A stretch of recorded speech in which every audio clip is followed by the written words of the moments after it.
काफी स्थानों पर कच्चे झोपड़े से लेकर मकानों तक और कई जगह जनहानि, इस तरीके के उपक्रम भी हुए। मैंने कल मुख्यमंत्री जी का एक ट्वीट देखा। श्रीमान हेलीकॉप्टर में विराजित थे और आसमान से जमीन की तरफ देख रहे थे। ट्वीट में लिखा था कि मकान डूबे हैं, उम्मीदें नहीं डूबने दूंगा। लेकिन जिस तरीके का दृश्य इस बेफरजोए के कारण पूरे राजस्थान में जहां जहां जो प्रभावित जिले थे, बाड़मेर, पाली, जालोर, सिरोही, जोधपुर और अजमेर का कुछ हिस्सा, उससे एक बात स्पष्ट ध्यान में आती है, क्योंकि इस तरीके के जब कोई प्राकृतिक आपदा आती है तो लोग कहते हैं कि ये राम जी की मर्जी है। लेकिन जब कई बार लोग निराश होते हैं तो कहते हैं कि राम भी रूठ गया और राज भी रूठ गया। मुख्यमंत्री जी ने हवाई सर्वे तो किया, लेकिन उस हवाई सर्वे में बाढ़ में डूबे उन लोगों के आंसू उनको जरूर नहीं दिखे होंगे।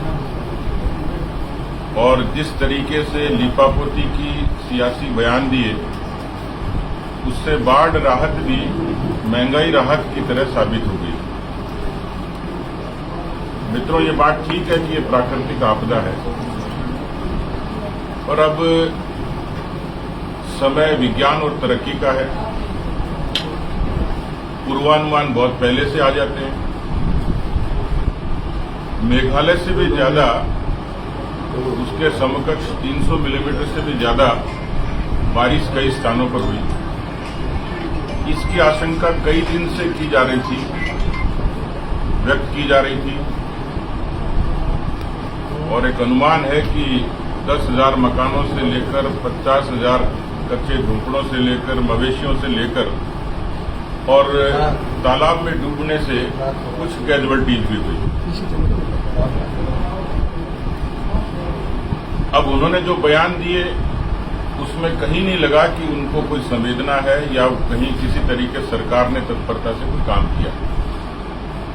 हेलीकॉप्टर का दौरा तो सामान्य रूप से कोई भी कर सकता है, लेकिन क्या उस अंतिम व्यक्ति तक रिलीफ पहुंची है क्या? और लाइफ मैटर्स, जिंदगी मायने रखती है। उन्होंने बयान दिया कि लोग जलमग्न इलाकों में जाएं नहीं। क्या ये एहतियात बहुत पहले से जारी की थी? आज जो मौसम का सूचना तंत्र है, रिमोट सेंसिंग है, वो इतनी डेवलप होगी कि उससे पहले पूर्वानुमान आता है। कोई भी लोक कल्याणकारी सरकार किसी भी परिस्थिति में लोगों को सुरक्षा का भरोसा देती है, किसी भी परिस्थिति में। मैं पड़ोस के राज्य गुजरात की कुछ खबरें देख रहा था। किस तरीके से उन्होंने हवाई जहाज, नावें, वहां की पूरी टीमें लोगों को सुरक्षित स्थानों पर बहुत पहले से पहुंचाने का काम उन्होंने किया और कोई जनहानि नहीं हुई। उससे स्पष्ट है कि सरकार में भी फर्क है और सोच में फर्क है। राजस्थान में अब, क्योंकि भौगोलिक रूप से हमारे यहां विविधताएं लिया हुआ क्षेत्र है, लेकिन अक्सर ऐसा होता है कि जब सांप निकल जाता है तो हम लोग लाठी पीटते हैं। आज डिजास्टर मैनेजमेंट, आपदा प्रबंधन, ये जीवन शैली का हिस्सा होना चाहिए, पाठ्यक्रम का हिस्सा भी होना चाहिए और सरकार की मुस्तैदी का हिस्सा भी होना चाहिए। तो सरकार ने मौसम के पूर्वानुमान से ऐसा लगता है कि न तो वो अभ्यस्त है, न सीख ली, न मानसिक रूप से इसके लिए तैयार थी, और एकदम से जब आपदा आई हाथ पैर फूले और ऐसे अवसर पर जो लीपापोती है वही हो पाई। कई जगह की जानकारी ये मिल रही है कि कई कई दिनों तक पानी है, उससे बीमारियां फैलने का भी अंदेशा है। कई लोगों तक भोजन की और रसद की रिलीफ अभी तक नहीं पहुंची है। जिनके मकान क्षतिग्रस्त हुए हैं उनका आकलन होकर उनको रिलीफ नहीं पहुंची है।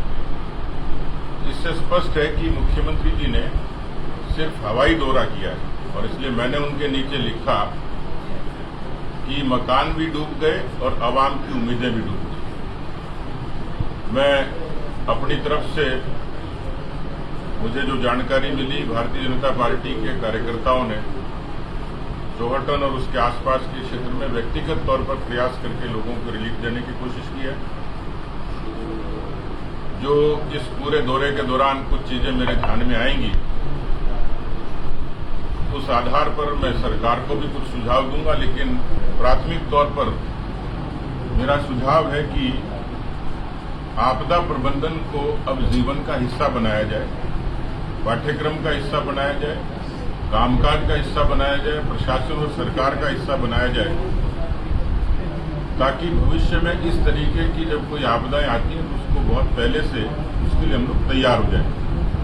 उदाहरण के तौर पर ऐसे जल प्लावित क्षेत्रों में अतिक्रमण होता है जिसको सरकार ही डिस्करेज नहीं करती है।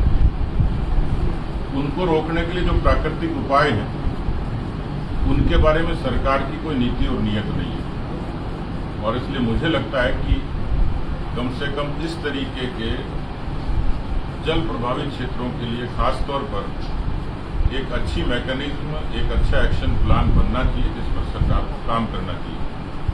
बहुत सारी चीजें हैं जिसके बारे में इन चीजों पर विचार किया जा सकता है, लेकिन एक अच्छे अध्ययन और विश्लेषण के बाद इस नतीजे पर पहुंचा जा सकता है कि राजस्थान जैसे प्रदेश में, जहां अक्सर किसी न किसी रूप में कोई न कोई प्राकृतिक आपदा आती है, मैं आज सरकार से ये मांग करूंगा मुख्यमंत्री जी से कि अच्छा है उन्होंने हवाई सर्वे कर लिया, लेकिन थोड़ा जमीनी भी कर लें, सरकार की मशीनरी को ठीक से लगाएं, और केवल इतना नहीं, अभी भी जिन क्षेत्रों में पानी भरा है, जहां से बीमारियों के फैलने का अंदेशा है, जिनके आशियाने उजड़ गए, जिनको रसद की भोजन की आवश्यकता है, उसका तत्काल उपाय करें। क्योंकि मेरी जानकारी में आया ठेठ चौहटन से लेकर सांचौर तक अभी तक सरकार की मुख्यमंत्री के हवाई सर्वेक्षण के अलावा कोई तत्परता मुझे दिखी नहीं है। तो मेरी उनसे गुजारिश रहेगी,